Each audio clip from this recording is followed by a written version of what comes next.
Bonjour à tous et à toutes, j'ai salué ceux qui n'étaient pas salués. Merci d'être revenus au centre pour cette reprise des vendredis du CDG qui avait eu leur petite coupure estivale. Donc là, on a repris sur le mois de septembre. On a fait quelques petits changements dans nos vendredis, puisqu'avant, on avait 4 réunions par mois sur un thème. Il fallait qu'on délocalisait 3 réunions à l'extérieur et toujours une réunion au centre, qui était toujours la dernière, pour permettre aux gens qui n'avaient pas pu aller ailleurs de venir au centre. Et on s'était rendu compte que sur certaines réunions, on n'avait que 2 ou 3 personnes. Donc je veux bien monopoliser les équipes du centre, c'est toujours intéressant même à 2 ou 3 personnes, il y a des excellents échanges, mais ça leur prenait quand même beaucoup de temps. Donc on a décidé pour cette année, j'ai décidé pour cette année, de n'en faire que 2 par mois. Si on voit qu'il y a trop de monde, parce que là, effectivement, il y a beaucoup de monde, si on voit qu'il y a trop de monde, on recommencera. Mais là, on est parti sur un rythme à 2 réunions. Donc il y en a une sur Mézières la semaine dernière, et puis une sur ce dossier des contractuels. Mais là, on va reprendre notre rythme maintenant tous les vendredis. Donc on a un planning qui est fait, vous serez alertés déjà sur des thèmes. Certains déjà qui vont changer, puisque moi j'ai un thème que je dois animer sur le droit syndical que j'avais mis en janvier. C'est techniquement impossible pour moi, donc ce sera pensé en mars. Il y aura d'autres thèmes qui vont arriver. Alors, ça c'était juste pour une introduction, juste pour ceux qui ne me connaissent pas, parce que certains d'entre vous ne me... Alors, il y en a qui me connaissent trop, ça c'est clair. Il y en a qui ne me connaissent pas, donc je suis Claudine Colissi, je suis la directrice du CDG. Je vais être avec vous ce matin dans un petit coin, c'est pas moi qui anime la réunion. Alors, moi je vais m'arrêter au niveau de mon intervention. Pour ceux qui me connaissent savent que je ne vais pas pouvoir m'empêcher de couper la parole aux gens et de faire des commentaires, tout le monde le sait. N'est-ce pas Karen, parce que j'ai aussi des collègues du CDG qui sont là ce matin. Je vais vous laisser dans les mains d'Aurélien, pour ceux qui ne me connaissent pas. Donc Aurélien, responsable du pôle statut, carrière, expertise statutaire, c'est surtout notre expert juridique en matière de RH. Et donc avec Christine et Laurence, normalement vous connaissez tous au moins par téléphone, puis Christine elle est là depuis tellement longtemps que tout le monde la connaît, donc qui s'occupe des contractuels. Donc sujet super intéressant, sujet qui est sensible. Juste pour vous donner une idée, pour vous donner le type de pourquoi on fait cette réunion sur les contractuels, j'ai eu dans les mains un contrat il n'y a pas si longtemps que ça, où dans le même contrat, il y avait 3 motifs de recrutement. On est actuellement dans des procédures de plus en plus contentieuses avec les agents, etc. Il faut vraiment caler tous vos recrutements contractuels, la rédaction de vos contrats, etc. C'est pour ça qu'on vous fait cette réunion, pour essayer de vous donner le maximum d'infos à ce niveau. Je les laisse se présenter. Voilà, donc juste...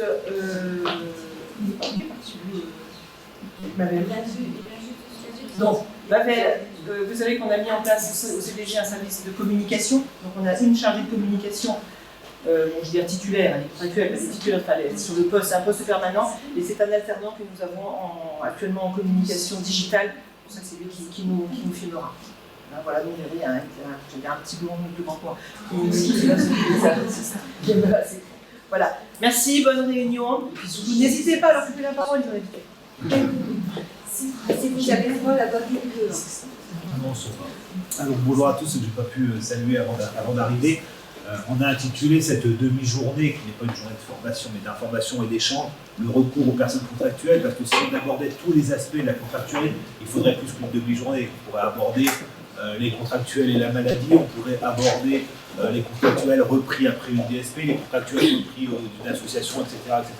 On ne va pas pouvoir aborder tous les thèmes l'Idextarso, c'est vraiment pour l'instant une problématique générale avec en expertise Christine et Laurence qui vont décliner un petit peu ce que je vais dire en préambule. En préambule, pourquoi ce thème des contractuels? Parce que le recours aux contractuels, il ne faut jamais oublier que c'est une dérogation au droit commun. Il ne faut pas confondre les cas les plus fréquents avec le droit commun. Le droit commun, c'est le recrutement d'un titulaire, c'est le recrutement d'un fonctionnaire. Le contractuel doit toujours être l'exception. Ce n'est pas parce que l'exception est plus nombreux que le droit commun que ça devient le droit commun. Autrement dit, quand je recrute un contractuel, je recrute parce que. Et en fonction du parce que, on va vous décliner d'une part le bon contrat, d'autre part la bonne procédure. Et ça, c'est régulièrement, depuis 1960, un arrêt qu'on appelle l'arrêt Simon du Conseil d'État, jusqu'en juin dernier avec un nouvel arrêt du Conseil d'État, c'est systématiquement reconnu par les plus hautes instances de la jurisprudence. Puisque, là j'ai mes anti-sèches évidemment, depuis 1960, le Conseil d'État rappelle toujours la même chose. Le Conseil d'État rappelle les principes statutaires fondamentaux de la fonction publique dont la garantie de l'emploi sont, et là je cite, destinés à assurer l'égal accès aux emplois publics, à garantir les fonctionnaires contre l'arbitraire et le favoritisme et à donner à la puissance publique les moyens d'assurer ses missions sur tout le territoire dans le respect des règles d'impartialité et de continuité. La garantie de l'emploi, donc le fonctionnariat, est donc, dans les cadres républicains, un moyen d'assurer aux usagers un service public rendu de manière impartiale par des agents préservés des pressions politiques et partisanes. Ce n'est pas moi qui dis, c'est le Conseil d'État, puisque les employeurs des agents territoriaux, ce sont bien des élus dont le mandat est renouvelé régulièrement. Si je suis contractuel et que le renouvellement de mon contrat est fonction de l'élu qui passera aux prochaines élections éventuelles, à ce moment-là, il y a un lien qui peut mettre en cause l'impartialité et la neutralité du fonctionnaire. C'est pour ça que le Conseil d'État, très régulièrement, dit « le principe, c'est le fonctionnaire ». Alors, progressivement, le législateur ouvre la voie aux contractuels. Pourquoi? Parce que c'est de plus en plus difficile de recruter des fonctionnaires. Et ça a été rappelé très récemment par le ministre de la fonction publique en disant on va encore ouvrir les possibilités d'accès aux contractuels parce qu'on manque de titulaires. Et là, je me retourne vers ma collègue de l'emploi sur le recensement futur des emplois permanents. C'est vrai qu'au niveau des listes d'aptitudes, si on n'a pas le besoin des communes, et on en a parlé tout à l'heure, c'est même plus à 1 an, c'est 1 an, 2 ans, 3 ans, après, c'est vrai que c'est difficile de recruter un fonctionnaire. Et puis, il ne faut pas oublier aussi que c'est lié à la Déclaration des droits de l'homme et du citoyen repris dans la Constitution de 1958, de l'égal accès de tous aux charges publiques. Autrement dit, ici, au centre de gestion, je parle de mon cas, c'est le cas que je connais mieux, ce n'est pas juridiquement Thierry Blasco qui m'a recruté, c'est le président du centre de gestion. Et le président du centre de gestion, il changera un jour, quand je ne sais pas, mais il changera un jour, et ça aurait pu être quelqu'un d'autre. Et pour faire un parangonnage qui peut être un peu audacieux, c'est comme quand vous faites un marché public, vous ne dites pas je veux telle entreprise, j'ai tel besoin. En fonction de tel besoin, on va mettre la bonne procédure pour qu'une personne puisse remplir ce besoin. Et c'est vrai qu'il y a de plus en plus de contentieux. Il y a de plus en plus de contentieux parce que si demain une collectivité ici souhaite recruter un attaché principal avec un profil juridique, que je postule, que je ne suis pas pris et qu'à la place on prend un contractuel, ben, je vais vous demander pourquoi. Parce que moi je pouvais répondre à mon besoin. Alors parce qu'on ne m'aime pas, parce que voilà, ma tête ne vous vient pas, etc., c'est pas un motif légitime. Donc là il faut faire attention parce que si je fais un recours, alors certes je ne vais pas obliger la collectivité à m'embaucher, par contre je vais avoir un recours indemnitaire pour préjudice. Et donc des recours, il y en a de plus en plus là-dessus. Et le juge est très sensible à ce fait-là, en disant qu'un employeur territorial doit d'abord recruter quelqu'un qui est sur la liste d'aptitude. Et c'est pour ça que très régulièrement, et c'est arrivé je crois l'année dernière, où y compris les services de l'État, d'un seul coup, vous demandent de justifier tous vos contractuels. Alors que parfois on n'entend rien pendant des années, donc ça passe, demandez, stop, ils ont des directives qui viennent de plus haut en disant faites un contrôle sur les contractuels. Et là parfois on a des surprises. C'est pas le bon motif, on passe d'un besoin saisonnier à un besoin permanent, puis on revient à un besoin saisonnier, et puis voilà, des fois c'est un petit peu compliqué. Non, si c'est un besoin permanent, c'est un fonctionnaire, et si vous ne trouvez pas de fonctionnaire, vous pouvez prendre un contractuel, à condition de faire une publicité suffisante. D'où les déclarations de vacances de poste au niveau du centre de gestion. Donc parfois, par anticipation à ce que pourriez vous dire le contrôle de légalité, vous recevez un mail de Laurence, de Christine ou de moi-même, c'est pas pour vous embêter, c'est pour vous alerter sur le fait que potentiellement, il pourrait y avoir des conséquences. On a eu une frayeur avec Claudine l'année dernière sur un recours contentieux dans lequel un des moyens qui avait été évoqué par la partie adverse, c'était le défaut d'information du centre de gestion.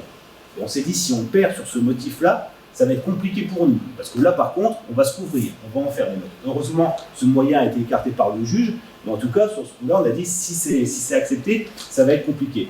Donc nous, c'est vraiment de façon constructive que, très régulièrement, on vous alerte sur les contrats, sur la procédure, sur les déclarations de vacances de poste, etc., sur vos besoins.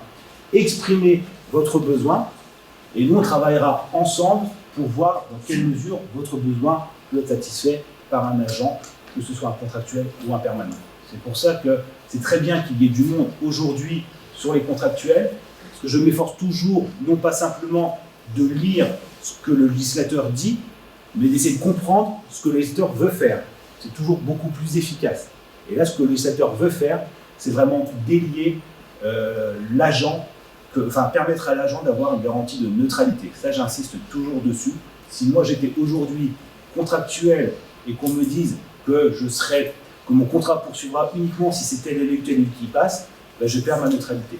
Alors que si j'ai une garantie de l'emploi, moi finalement, j'accepterai les directives, les orientations politiques, par contre je garantirai l'emploi. Donc c'est vraiment ce que je voulais vous dire en préambule. C'est pas moi qui le dis, vraiment c'est le Conseil d'État et les plus hautes instances qui le rappellent. Donc je vais passer la parole maintenant d'un point de vue technique, sauf si vous avez des questions déjà à ce stade-là. Je vous ai fait peur? Puis que ça. Donc je laisse la parole à Laurence. Bonjour à chacun et chacune. Je suis Laurence Grenois. Est-ce que vous m'entendez bien? Tout le monde m'entend bien? Oui. Je suis Laurence Grenois, je travaille au pôle carrière et plus spécialement dans la gestion des agents contractuels. Donc, je vais d'abord voir avec vous ce qu'est un contractuel et ses différences avec l'agent fonctionnaire. Nous pouvons rencontrer donc dans la fonction publique des contractuels plus généralement de droit public, mais aussi des agents de droit privé, tels que maintenant ce qu'on appelle le parcours emploi-compétences, mais aussi des apprentis. Donc le contractuel de droit public est par définition un agent qui n'est pas fonctionnaire. Il est recruté par une collectivité ou un EPCI pour un besoin précis et pour une durée soit déterminée, soit indéterminée. Le contractuel relève du régime général de la sécurité sociale. Il a vocation à occuper des missions dans les divers emplois proposés donc dans la fonction publique territoriale et fixés bien sûr par les textes, notamment en matière de diplôme. Par exemple, lors d'accès à des concours, pour les inscriptions, il y a des diplômes qui peuvent être exigés selon les domaines, donc particulièrement en médico-social, mais aussi en animation. Voilà, par exemple, nous rencontrons surtout des emplois d'ATSEM, pour lesquels il faut un minimum, un diplôme minimal. Alors, quelle différence entre le contractuel et l'agent fonctionnaire? Ce sont deux statuts différents, mais il y a aussi des points communs.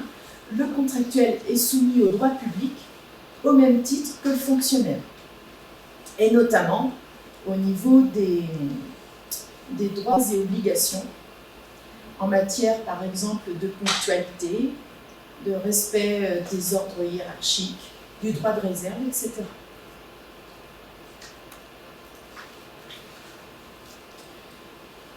L'agent contractuel perçoit une rémunération sous forme de salaire mensuel, donc qui comprend son traitement, mais aussi les diverses indemnités qui ont été mises en place par la collectivité.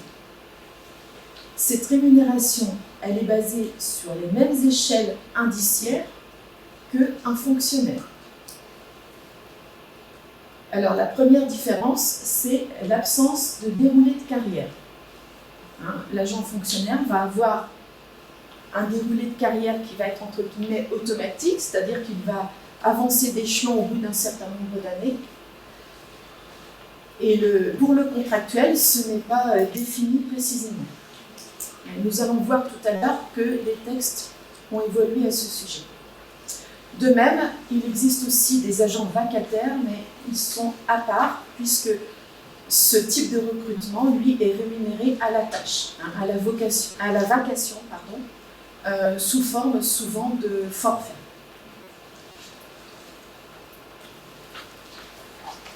Alors, quand peut-on recourir au contractuel? Donc, nous allons voir d'abord les cas fréquents et ensuite les cas particuliers, mais vraiment évoqués, puisque là on est sur une demi-journée, donc ce sera vraiment survolé. Donc, nous allons voir les cas fréquents. Alors, c'est l'ancien article 3 de la loi de 84 qui est maintenant abrogé, qui a été codifié par le Code général de la fonction publique depuis le 1er mars de cette année. Donc maintenant, ben, voilà, il va falloir se familiariser avec ces différents articles. Donc les recrutements principaux, ce sont donc les articles maintenant L332-8 à 332-14 qui comprennent à la fois les emplois permanents et les emplois temporaires. Il y a également l'article L343-1 qui est l'ex-article 47 relatif à la nomination des DGS et DGA. Et puis également donc l'ex-article 110 qui sont maintenant les L333-1 à -12 qui sont eux les relatifs aux collaborateurs de cabinet. Donc la collectivité peut recruter différents types d'emplois. D'une part, les emplois non permanents, ce qu'on appelle plus communément les emplois temporaires. Donc pour par exemple des accroissements temporaires d'activité, comme nous allons voir tout à l'heure, besoins occasionnels, mais aussi les contrats de projet. Et d'autre part, donc les emplois permanents, ceux qui devraient normalement être pourvus par des fonctionnaires et qui, par dérogation, toujours, le législateur le veut ainsi, par dérogation, peuvent être pourvus par des contractuels. Donc ces emplois peuvent être créés pour, comme on le disait tout à l'heure, sur toutes sortes d'emplois fixés par la fonction publique territoriale dans les diverses catégories hiérarchiques A, B et C. Ces emplois peuvent être soit à temps complet, soit à temps non complet. Donc à temps complet, ils sont fixés par la durée légale du travail. Et à temps non complet, par définition, donc cette durée est inférieure aux 35 heures et elle est imposée à l'agence. C'est-à-dire qu'à temps non complet, le poste a été créé ainsi selon le besoin particulier de la collectivité. Alors il faut distinguer le temps non complet du temps partiel. La différence, c'est que le temps partiel, il va être sollicité par l'agent. Par exemple, il va demander un temps partiel à 80% sur le poste de 35 heures. Donc il va travailler à 28 heures, certes, mais sur un poste, au départ, à temps complet. Et c'est normalement autorisé par l'employeur. Tandis qu'à temps non complet, c'est imposé à l'agent. Par exemple, la collectivité a besoin d'un agent sur 15 heures hebdo. Voilà, il ne peut pas dire ben, « moi je veux travailler sur 20 heures ». C'est fixé comme ça par l'Assemblée délibérante.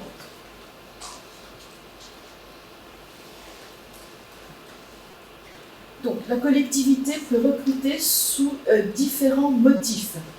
Tout d'abord, dans les emplois non permanents.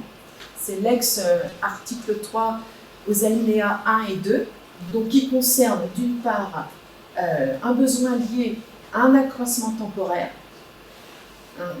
Comme son nom l'indique, il doit être limité dans la durée, c'est-à-dire au maximum 12 mois sur une période de 18, ou bien,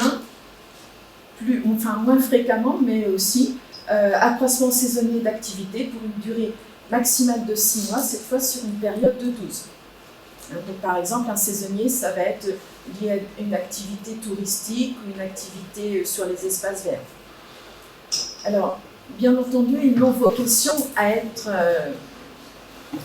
établis que pour la durée temporaire pour laquelle ils ont été créés. Souvent, on voit, par exemple, ils sont renouvelés. Après, il faut faire attention à ce que ce ne soit pas un emploi qui devienne pérenne. Là, on est bien sur du temporaire.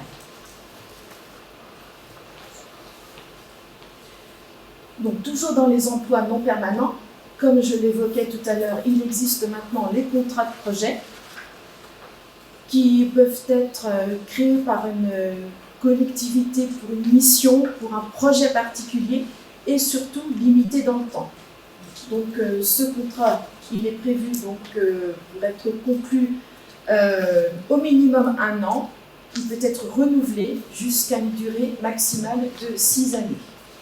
Et bien sûr, il prend fin avec la réalisation du projet pour lequel il a été conclu. Donc maintenant, nous allons voir les emplois permanents. Donc c'est tout d'abord sur l'ex-article 3-1, donc là il s'agit des remplacements. Alors, c'est indiqué pour répondre à des besoins temporaires. Alors pourquoi on l'a mis dans les emplois permanents? Parce que l'agent est recruté sur un emploi permanent, c'est-à-dire qu'il va recruter soit un fonctionnaire, soit un agent contractuel qui est lui-même sur un emploi permanent. Donc, il répond effectivement à un besoin temporaire puisque il a vocation à assurer le remplacement d'agents momentanément indisponibles. Alors, ce momentanément, parfois, il peut durer longtemps, notamment, par exemple, pour des agents qui sont en congé maladie, qui a été renouvelé. Hein, ça, on peut le voir. Les autres cas sont les détachements ou les disponibilités, mais attention, de courte durée, hein, c'est-à-dire inférieure ou égale à 6 mois. Un agent qui demanderait une disponibilité d'1 an, vous ne pouvez pas le recruter avec un contrat de remplacement sur ce motif. Le détachement peut être aussi pour l'accomplissement d'un stage ou d'une période de scolarité pour suivre un cycle de préparation pour l'accès à un concours. Mais également donc, les congés régulièrement accordés, que ce soit, comme je disais, donc, congés maladie, mais aussi les congés maternité, paternité, les congés annuels également. Maintenant, nous voyons le cas pour faire face à une vacance temporaire d'emploi dans l'attente du recrutement d'un fonctionnaire. Donc là, on est également, avec le L332-14, on est également sur les emplois permanents, mais on recrute temporairement le contractuel. C'est-à-dire, je suis une collectivité, je suis à la recherche d'un fonctionnaire, je fais une offre d'emploi, des candidats éventuellement se présentent, leur profil ne convient pas, donc en attendant de continuer mes recherches d'un agent fonctionnaire, je peux recruter un contractuel sur ce motif. Donc il est conclu pour une durée qui ne peut excéder 1 an. Il est toutefois renouvelable et maximum, donc pour une durée totale de 2 ans. Alors, donc là, dans les emplois permanents, maintenant l'ex-article 3-3, qui est, on va dire, maintenant le plus usité, hein, c'est l'article L332-8, qui comporte, comme l'ex-article 3-3, de nombreux alinéas. Donc nous allons les voir un par un. Alors le premier, c'est lorsqu'il n'existe pas de cadre d'emploi de fonctionnaires susceptibles d'assurer les fonctions correspondantes. Donc maintenant, ils sont de moins en moins nombreux, puisque les cadres d'emploi quand même se sont beaucoup élargis ces dernières années. Mais il en reste encore, comme par exemple un gardien de camping, un surveillant de transport scolaire et aussi les surveillants de cantine. Hein, ils n'ont pas de statut, ils n'ont pas de grade au niveau statutaire. Le deuxièmement, lorsque les besoins des services ou la nature des fonctions le justifient et sous réserve qu'aucun fonctionnaire n'a pu être recruté. Là aussi, préalablement, on doit avoir effectué les démarches de recrutement pour un agent fonctionnaire. Lorsqu'on n'a pas trouvé pour des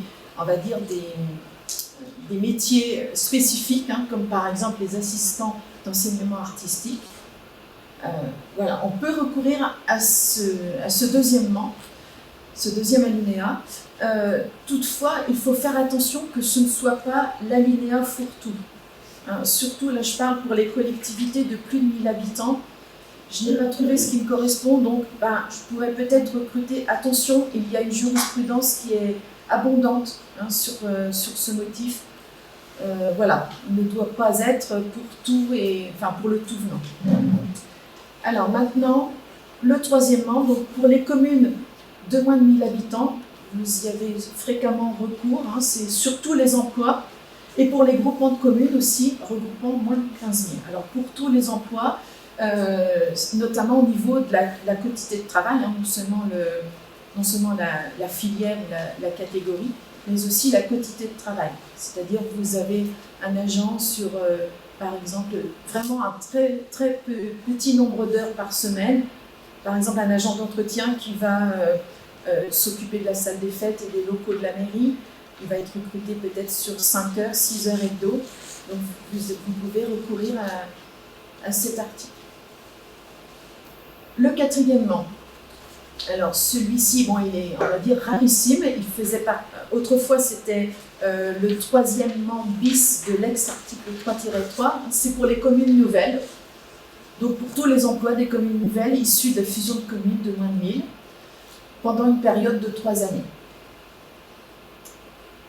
Le 5e membre, pour les autres collectivités territoriales, ça veut dire cette fois pour les collectivités de plus de 1000 habitants. Donc pour ces autres collectivités, pour tous les emplois à temps non complet, lorsque la quotité est inférieure à 50%. Et enfin, le 6e membre, pour les emplois des communes de moins de 2000 habitants et les groupements de moins de 10 000, dont la création et la suppression dépendent d'une autorité, c'est assez compliqué comme tournure, dont la création et la suppression dépendent d'une autorité qui s'impose à la collectivité en matière de création, de changement de périmètre ou de suppression d'un service public. Donc là, on est plus spécialement dans tout ce qui a trait aux activités scolaires et périscolaires. Et l'autorité dont on parle, c'est l'éducation nationale, en l'occurrence. C'est ce qu'on applique aux ALCEP. Fermeture de C'est classe. vraiment pour les ALCEP. Alors, un nota bene, c'est pour les candidats qui sont inscrits sur une liste d'aptitudes, donc suite à un succès à un concours. Autrefois, le législateur ordonnait aux collectivités de recruter obligatoirement, de privilégier en tout cas ce recrutement d'un futur agent fonctionnaire stagiaire. Maintenant, le Code général de la fonction publique, et même avant lui, la loi de 84 avait changé dans ce sens. Maintenant, il peut, c'est-à-dire un lauréat à un concours, peut être nommé, mais ce n'est pas une obligation pour l'autorité territoriale. Et dans ce cas-là, l'article L313-4, c'est-à-dire sur la vacance d'emploi, n'est pas applicable. Je vais juste compléter, Laurence, excuse-moi, c'est pas pour que moi. Pourtant, tu avais promis. Non, d'accord. On n'est jamais. Des fois, je tiens pas. Non, un complément par rapport à ça. Et c'était pas prévu, en fait, c'est vrai. Faites attention, vous connaissez tous les lignes directrices de gestion. Il faut bien que je les mette à un moment donné, les LDG. Ça en fait partie. C'est-à-dire, c'est votre politique en matière de RH et en matière d'évolution de carrière de vos agents. C'est-à-dire qu'à l'intérieur de vos LDG, en matière de valorisation des parcours, il faudra à un moment donné mettre ce que vous faites avec les agents de votre collectivité qui réussissent un concours. Qu'ils soient d'ailleurs titulaires, qu'ils soient catégorie B, qu'ils passent un concours de catégorie A, ou qu'ils soient contractuels sur un emploi permanent et qu'ils réussissent un concours. Ça, c'est pas prévu, ça, tu peux pas le dire. Voilà. C'est pas, je ressors un peu des contractuels, mais faites attention quand on parle des contractuels de bien intégrer surtout cet article-là. Et c'est vrai qu'effectivement, il y a eu une grosse modification, puisque avant, du moment qu'un agent contractuel réussissait le concours qui correspondait à son grade, qui lui permettait d'occuper le même emploi, la collectivité avait obligation de le nommer. Là, maintenant, c'est vrai que ça n'existe plus.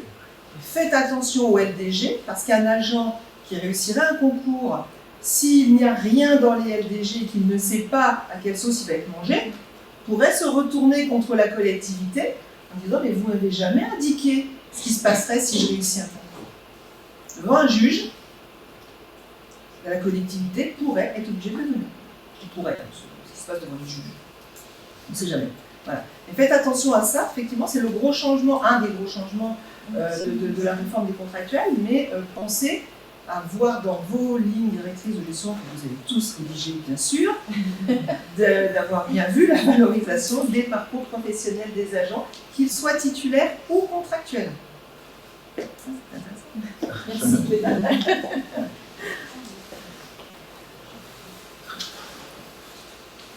Alors, maintenant, l'article L332-9.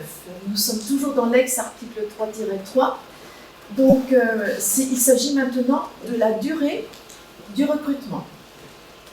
Donc, ils peuvent être engagés pour une durée maximale de 3 ans. Il n'y a pas de durée minimale prévue par le législateur.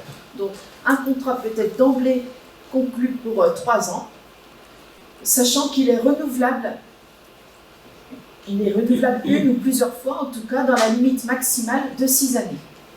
Et au terme de cette durée, si l'employeur décide de garder cet agent, il ne pourra lui faire cette fois qu'un contrat à durée indéterminée.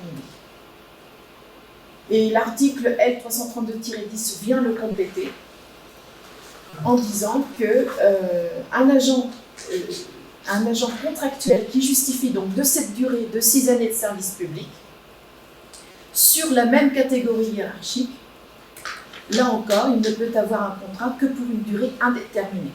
Par exemple, un agent qui serait recruté au départ sur un emploi temporaire, par exemple dans le cadre d'un accroissement temporaire d'activité, et qui ensuite, comme il convient à l'employeur, finalement il décide de créer un emploi permanent et de le recruter sur ce même emploi.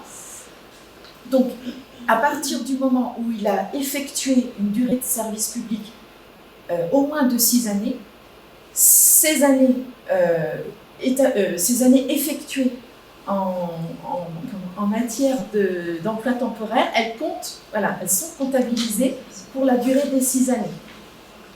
Mais pour pouvoir bénéficier d'un CDI, il devra être recruté sur emploi permanent. Hein, par exemple, un agent qui serait que sur un emploi temporaire, il ne pourra pas avoir de CDI. Moi, je compléterais donc que ce soit un agent qui ait 3 années de contrat en tant qu'agent d'entretien et 3 années de contrat en tant qu'agent d'animation, par exemple, on est sur la même catégorie hiérarchique, d'accord?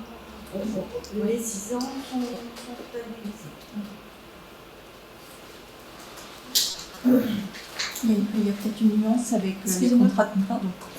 Il y a peut-être une nuance à apporter avec les contrats de projet. Alors oui, On ne reprend pas l'ancien. Mais ça peut... Un agent qui est nommé sur un contrat projet n'a pas vocation à être CDI. C'est 6 ans. Logiquement. Sur le Oui. Après, il peut être recruté sur d'autres contrats, mais le contrat projet, non. Oui. Un prof de musique qui a été un contrat sur un attente de recrutement à la fonctionnaire. Bon, clairement 3 heures de tuba par semaine, toute personne. Donc, ça fait déjà un certain temps. Est-ce que je peux lui faire un CDI maintenant? Oui, c'est il y a 6 ans. Malgré qu'il soit recruté, parce qu'avant, il y avait une histoire d'articles. On ne pouvait pas recruter suivant l'article, c'était à l'attente. C'est un emploi permanent. Vous avez des mots. C'est parce que le poste a été créé sur un emploi permanent. Voilà. Au moment que l'emploi est créé sur un emploi permanent, vous avez trouvé un moyen pour recruter un agent à 3 heures. Effectivement, un agent à 3 heures, c'est pas facile. En plus, c'est une filière qui fait partie des métiers en tension, on peut le savoir. On parle toujours du secrétaire de mairie et les assistants d'enseignement sont dans les 3e ou 4e, tout au niveau national. Donc, vous pouvez les mettre en CDI. Parce que l'emploi, lui, est permanent. Donc là, l'article L332-10 vient préciser, hein, donc, encore une fois, que l'agent qui justifie d'une durée de 6 ans, hein, voilà, le contrat est conclu pour une durée indéterminée. Il y avait quand même une autre précision, donc pour cette durée des 6 ans, voilà, il doit avoir accompli les services auprès de la même collectivité. Commune ou EPCI. Voilà. Merci. Attention au transfert. Alors, oui. Les transferts comptent dedans. Alors maintenant, c'est ce qu'on appelle la portabilité du CDI. Donc, c'est défini par l'article L332-12. Donc, imaginons un agent contractuel qui est déjà en CDI dans une autre collectivité, voire même maintenant l'une des 3 fonctions publiques, donc État, hospitalière ou territoriale. Donc s'il postule dans une autre collectivité que la sienne, ou s'il postule donc, dans la fonction publique, en l'occurrence la fonction publique territoriale, donc la collectivité, si elle lui propose donc un recrutement, c'est bien sur un emploi permanent, hein, basé donc sur l'article L332-8, et comme le précisait Christine, donc pour exercer des fonctions relevant de la même catégorie hiérarchique, hein, c'est-à-dire la catégorie hiérarchique A, B ou C. Là encore, l'autorité territoriale peut, et non pas doit, peut lui maintenir le bénéfice de son CDI. Et on parle maintenant donc de portabilité du CDI d'une collectivité à une autre ou d'une fonction publique à une autre. Donc je vous avais dit tout à l'heure qu'on évoquerait les cas particuliers. Donc vous avez la suppléance, le recrutement en tant que travailleur handicapé, le pacte, collaborateur des cabinets, les agents transférés comme l'évoquait Claudine à l'instant, et enfin les assistants maternels. Donc les services de la suppléance, c'est le centre de gestion propose ce service. Le travailleur handicapé, lui, c'est fixé par, alors je ne sais plus l'ex-article, je crois, 38 de la loi de 24, c'est ça, c'était bien 38. Ouais. Le dispositif donc, du parcours d'accès aux emplois des fonctions publiques territoriales, hospitalières et de l'État. Donc là, c'est pour les jeunes gens de 16 ans à 28 ans qui sont, on va dire, en marge d'une insertion sociale, d'une insertion professionnelle. C'est pour les aider à leur mettre le pied à l'étrier. Donc voilà, c'est un dispositif particulier et qui concerne aussi les demandeurs d'emploi. Le collaborateur de cabinet, bien sûr, c'est la nomination par l'autorité territoriale. Donc les agents transférés, alors ça c'est souvent dans le cadre d'un transfert de compétences, on l'avait vu avec Aurélien récemment, par exemple une collectivité qui reprend les compétences d'une association qui gère une garderie, etc., qui reprend donc la compétence, elle reprend aussi les agents. Et puis donc les assistants maternels, eux sont gérés par le Code de l'action sociale et des familles. Donc là, c'est souvent une convention, avec le conseil départemental. Voilà, donc maintenant je vais laisser la parole à ma collègue. Vous avez des questions? Oui, est-ce que vous avez des questions? Oui. Il n'y a pas d'âge limite pour. Excusez-moi. Il n'y a pas d'âge limite pour passer contractuel en CDD, en CDI. Alors, l'âge limite, il concerne le recrutement. Quel que soit le motif, le motif du recrutement, et que ce soit un contrat de durée déterminée ou indéterminée, l'âge limite maximum, c'est 67 ans révolus. Voilà. Tu m'as fait peur. Laurent, ça te fait une frayeur. On cherchait l'âge en fait. Chercher l'âge. On cherchait l'âge. L'âge limite, 67 ans, voilà le chiffre. Alors, sachant qu'il y a des exceptions, évidemment, la loi prévoit toujours des exceptions. Les agents vacataires, eux, ne sont pas sujets à cette limite d'âge, mais attention, ne pas recourir à la vacation, voilà, c'est pareil, hein, c'est pas par défaut. Hein, la vacation, c'est vraiment très spécifique avec des tâches très ponctuelles dans le temps. Voilà. Est-ce que j'ai répondu? Est-ce que vous avez d'autres questions? D'abord, je vais laisser la parole à Christine. On veut bien, tu manges la fin. Oh, je sais ce que c'est une pause à chaque fois. Ah oui, oui. Et Claudine. Alors, allez-y. Ne gênez pas. Donc, on va évoquer un petit peu, on va revenir un petit peu en arrière, parce que Laurent vous a présenté les différents contrats, mais avant, il y a quand même une mesure à effectuer, c'est comment recruter un contractuel, sachant que le bénéfice revient normalement à un fonctionnaire. Donc, le recrutement de l'agent contractuel est prononcé à l'issue d'une procédure permettant de garantir l'égal accès aux emplois publics, dans le respect des garanties prévues par le Code général de la fonction publique, de liberté d'opinion, d'interdiction des discriminations et de harcèlement, et du principe d'égalité de traitement à l'égard des travailleurs handicapés. Les principales formalités effectuées au minimum 10 semaines avant toute prise de décision. Donc c'est la délibération. Il faut créer un poste. Et par assemblée délibérante. L'acte d'engagement doit faire préalablement l'objet d'une délibération, donc celle-ci crée les emplois des collectivités et doit préciser le motif invoqué. Donc étudiez bien votre besoin avant de dire on va recruter, il faut déjà bien étudier votre besoin.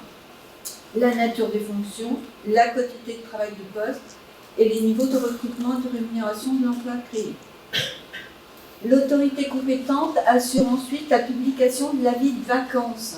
Alors là, je réinsiste un petit peu là-dessus parce que donc, coût de création de l'emploi permanent à pourvoir sur le site emploi territorial. Il faut savoir qu'un contrat, vous créez l'emploi dès le départ, vous avez une délibération, l'emploi, lui, est créé, mais vous devez effectuer une vacance d'emploi au contrat initial et à tout renouvellement de contrat. Donc, avant, on va dire 2 mois avant le terme de la fin du contrat, pensez à refaire vos vacances d'emploi. On a souvent des problèmes en septembre pour les rentrées scolaires et en janvier, parce que on a pensé aux fêtes, etc. et on a oublié la vacance d'emploi. L'avis de vacances ou de création d'emploi donc, est accompagné d'une fiche de poste qui précise notamment les missions du poste, les qualifications requises pour l'exercice des fonctions, les compétences attendues, les conditions d'exercice et le cas échéant, les suggestions particulières attachées au poste. Elle mentionne le ou les fondements juridiques qui permettent d'ouvrir cet emploi permanent au recrutement d'un agent contractuel. La fiche de poste indique également la liste des pièces requises pour déposer sa candidature et la date limite de dépôt des candidatures. Donc sur cette fiche de poste, c'est là où vous avez étudié l'emploi et vous y avez rattaché 1 voire 2 grades dans lequel en fait vous vous reportez au décret du statut particulier, des statuts particuliers, pour voir si dans les statuts particuliers, au niveau des missions, chaque statut particulier a des missions. En règle générale, c'est l'article 3, l'article 4 de chaque statut particulier et qui vous indique les missions que peut effectuer tel ou tel grade. Avant, je veux dire, en fait, c'est pour la concordance entre l'emploi et l'agent que vous allez recruter sur le grade que vous allez recruter. La procédure de recrutement de l'agent contractuel a été renforcée donc, par le décret 2019-1414 du 19 décembre 2019.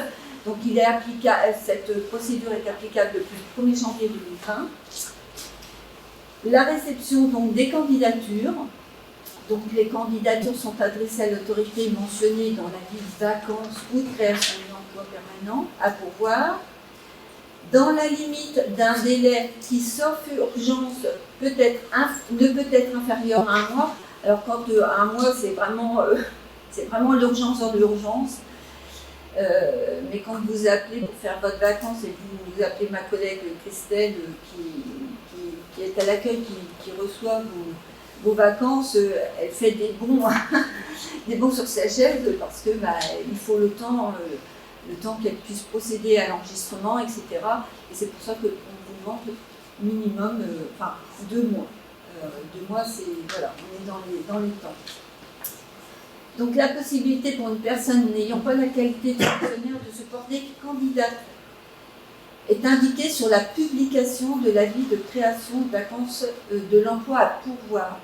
C'est-à-dire qu'il faut que vous l'indiquiez au départ, vous favorisez une embauche d'un fonctionnaire, peu importe, mutation, nomination, peu importe, et vous devez indiquer que par dérogation, vous pouvez faire appel à un contractuel. L'autorité compétente accuse donc réception de chaque candidature. Vous ne pouvez pas tout de suite, d'ores et déjà, évincer, par exemple, un fonctionnaire vis-à-vis d'un contractuel. Vous devez recevoir toutes les candidatures. Donc l'examen des candidatures, en l'absence de candidats, alors j'ai bien absence de candidats fonctionnaires, l'autorité territoriale vérifie la recevabilité de chaque candidature. Elle peut écarter toute candidature qui, de manière manifeste, ne correspond pas au profil recherché pour l'emploi permanent à pourvoir, et au regard notamment de la formation suivie et de l'expérience professionnelle requise. Les candidats présélectionnés, après examen de la recevabilité de chaque candidature, sont convoqués à un ou plusieurs entretiens de recrutement. Ils devraient recevoir les agents, analyser avec eux si l'agent que vous recevez correspond bien au poste recherché. À l'issue de tous les entretiens, l'autorité territoriale informe les candidats non retenus par tout moyen approprié de la décision de rejet de leur candidature. C'est simplement par respect.